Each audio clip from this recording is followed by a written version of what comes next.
I think we can face check. We should be fine.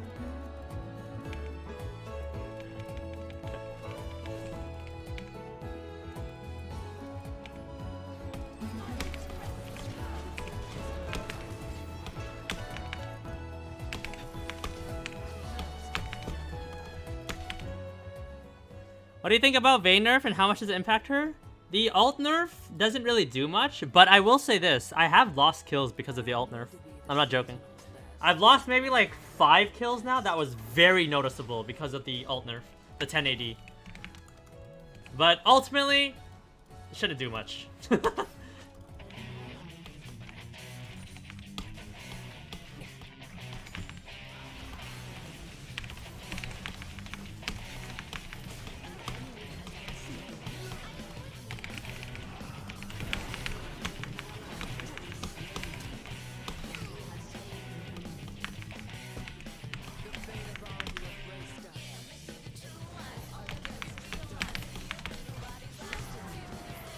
Nice, good job.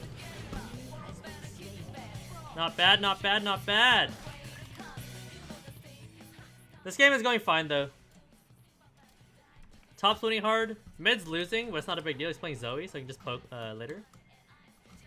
And I just need to find a way to deal with their dive. So Titanic Hydra is gonna play a big role later on. Or Randuin's. I think Randuin's is better than Titanic Hydra, but I'll see. Titanic Hydra is good because sometimes you can see you don't see Akali directly, but you can hit someone and it'll bounce to the Akali, the damage.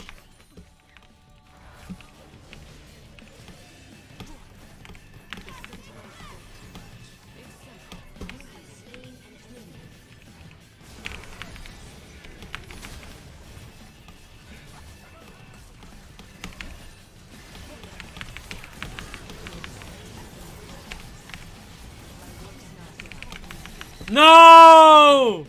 He's too good! He knew I was gonna condemn him, so he ulted through me. He's too clean, man.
Never used refillable. Feels good, man.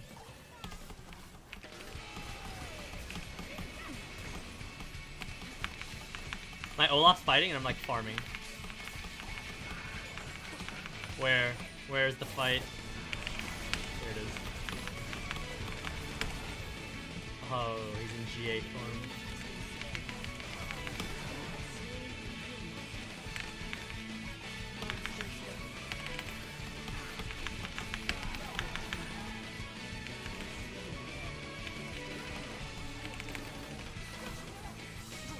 GG, well played, ladies and gentlemen.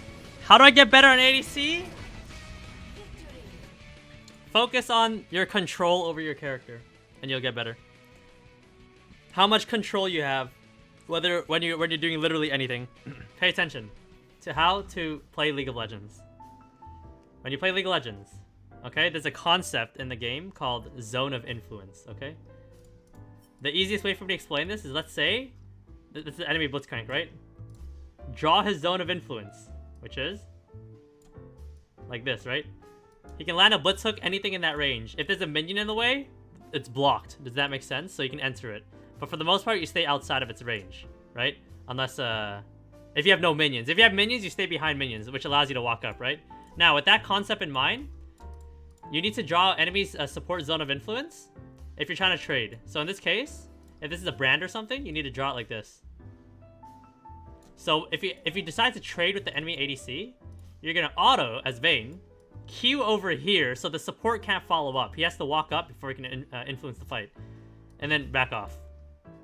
Now the next thing to do if you're trading against the ADC 1v1 is if he's trying to last hit a minion, you can walk up, auto Q, and then back off. Do that exact thing I just told you, or you can just Q forward and auto. Something that I do against Hums, by the way, specifically Hums, is I will see Hums getting ready to last hit a minion. Sometimes, this sometimes happens. Or just Draven players in general. Before they even wind up their auto attack, I Q into them. They're about to wind up their auto attack, Q. So he finishes the auto attack.